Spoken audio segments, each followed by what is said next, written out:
Hello and welcome to the channel. Today I'm going to take you for a tour around the garden and show you what's been happening. We've got a new avocado and mulberry trees, and we've planted some mango seeds, and there's been a lot of change in the polyculture bed. We currently have over 30 trees and are creating a nursery for bigger projects next year, so if you'd like to follow the journey, please like and subscribe to see where this all goes. So I thought I'd start over here in the nursery area of the garden. I've recently planted these mango seeds, some R2E2 and Kensington Pride. I'm not sure if I'll grow them into trees and plant them in the ground. I think I'll maybe plant one or two in the ground when I get a spot, and the other two, if they grow, I'll probably use them as rooting stock and try and graft some of the mangoes onto them. This is the white shatoot that I got a couple of weeks ago. Seems to be quite weepy still. I'm not sure if I should prune it back somewhere.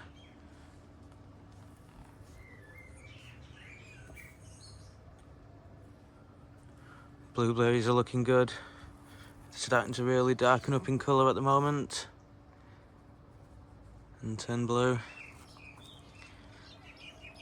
I've just got some nets that I'm going to put over them, some little tree nets to try and keep the possums off. The Hass avocado's looking good. Starting to put out a lot of new growth. Down here I've got my fig cuttings. So a few of these are ready to pot up now. This is the Williams number 5. A lot of good root growth. So that's looking really good.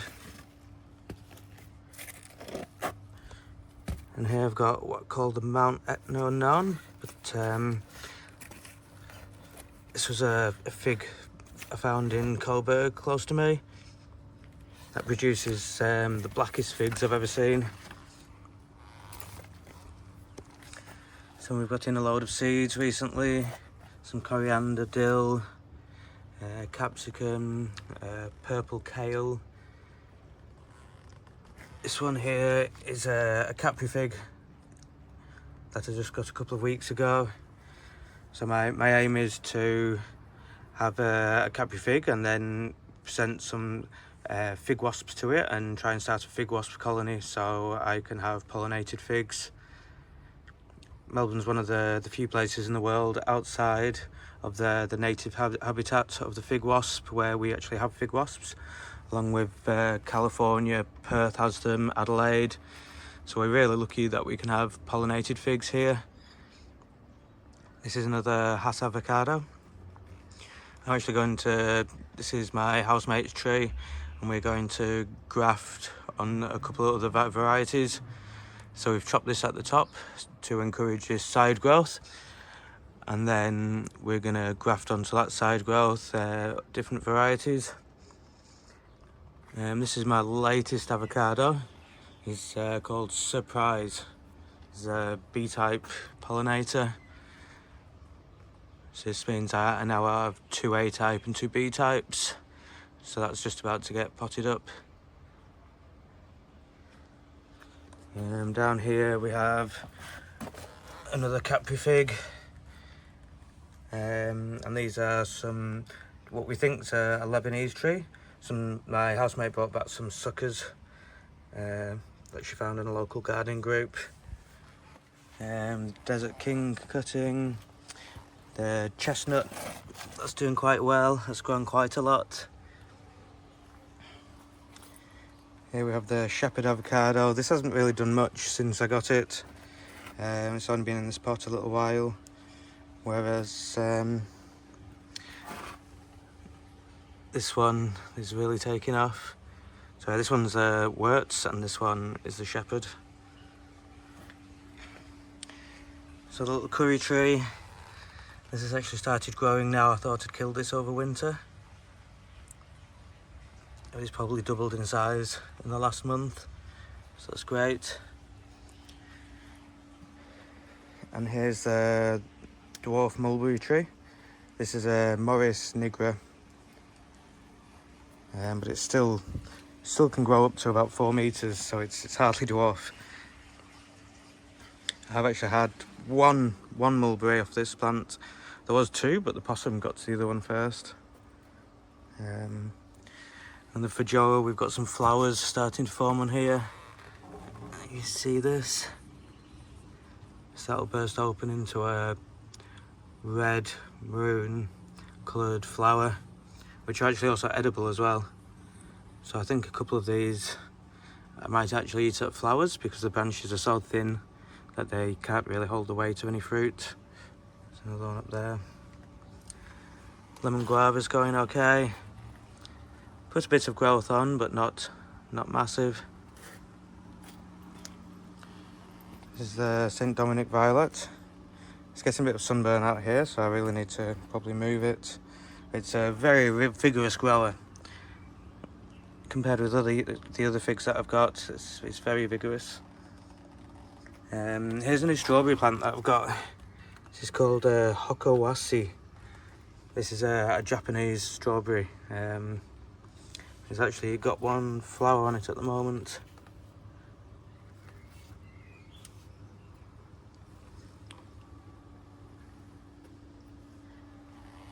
And the flowers are starting to die off now. I've just sort of let them try and self-seed again. So I'm just going to leave them as they are. This is a Brazil chili that I actually overwintered this year really well, and it's just gone absolutely gangbusters since it woke up again. So I've really decided that I'm going to start growing more capsicums or peppers and chilies after my success overwintering this one. This is the grapevine. It's flame seedless. Now the possum bits this branch down here. I am training it around the ring, but the other cane that I'm growing round has actually grown all the way around and is now coming up. So this is sort of my version of a French gobelet style of growing, and the aim is to prune it back to the ring and then grow spurs off the ring every year. This is the lime. A couple of limes here growing. I probably need to get this out in a bit more sunlight, but we haven't got much space here. And the Babaco as well. This has grown a lot actually. But you can see it's really reaching for some sunlight at the moment. Little fruits there. Now the fruit, once they start forming, they can ripen up over a period of years and hang on over the winter, and then can ripen up in the next summer. Here we have the white Adriatic fig. This one was looking a bit unhealthy. I've been spraying everything with neem oil to try and keep on top of the pests. Spider mites are really bad with figs, so you really need to keep on top of the neem oil. Bay tree. Now the strawberries have been going great. We sort of at a period where we haven't got any at the moment, and the next batch is coming through.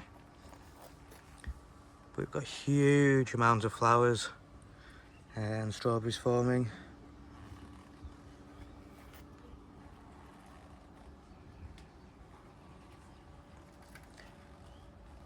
And all the varieties seem to be doing really well as well. We've got a variety with a white flower, Delise. And this one has almost like a pink flower. Is a Nelly Kelly variety, sweetie. Then we have these red flowers, and this is the Ruby Ann. And then the pink flowers are, I think Summer Breeze they're called. Here we have the Violet de Bordeaux fig. Got quite a few figs forming on here. Starting to get quite tall. So I'm thinking at some point soon I might pinch the end. So just pinch these leaves off and that will encourage some lateral growth. Here's the Desert King. So these figs, this is a San Pedro type fig. So it produces 2 crops, a baby crop on last year's wood in the spring. And then the main crop, which is grown on new wood, that actually needs pollinating by fig wasps. So I'm not sure if these will ripen or not. It depends if there's fig wasps in the area with a Capri fig tree, because my Capri figs are way too young. This is a lemon, looking good. Now this peach, unfortunately I've just found out it wasn't draining properly.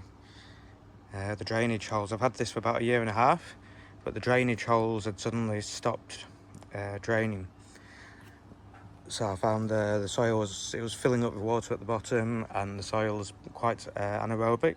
So hopefully it's going to be all right. But you can see there's some browning on the leaves. I do have a product called Go-Go Juice by a company called Nitrog, which is a biological fertilizer, but that actually helps fight bad pathogens in the soil. So I'm going to use that and see how we go. I am unsure whether I should just repot it though and maybe clean all the roots. If you have any ideas on that, let me know in the comments. This is the jelly bean blueberry. They're starting to ripen up a bit. Now the panache here, I had, I think it was either fig mosaic virus or spider mites, but I decided to remove all the affected leaves. So it's a bit of a shame really. So this is in recovery at the moment. Then with the capsicum, I actually just pruned this back the other day, so this will actually grow off two shoots now and split.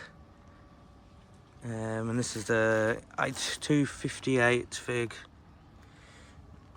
So this has just been repotted. It's looking good. I'm going to go across to the garden bed. There's been a lot of change in here. Most of the pak choi is out, like some of it's actually going to flower at the moment. And the rocket's going to flower, but we're constantly harvesting lettuce and spinach. We have all the tomatoes that have gone in. They're looking really good. Some of them are starting to put on flowers now. This bed's looking really healthy, I'm really happy with it. Here we have another capsicum. Again, I've just pruned this down so it can split off now into 2 branches. And the Adam's Pride fig. This is looking a bit healthier now. And then over here we have 2 Flying Dragon citrus.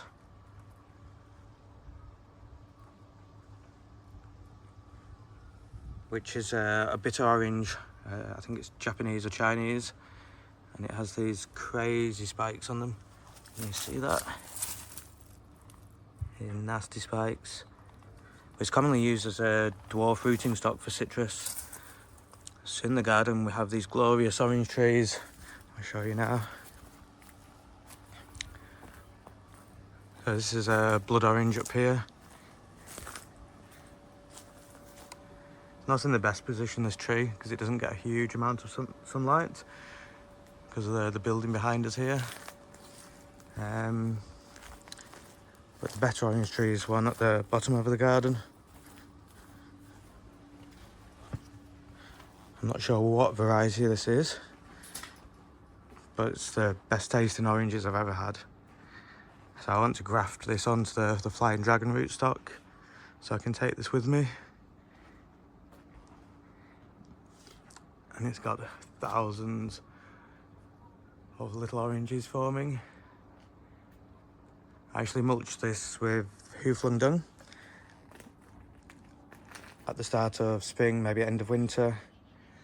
and it's probably setting double the fruit that it ever has done before.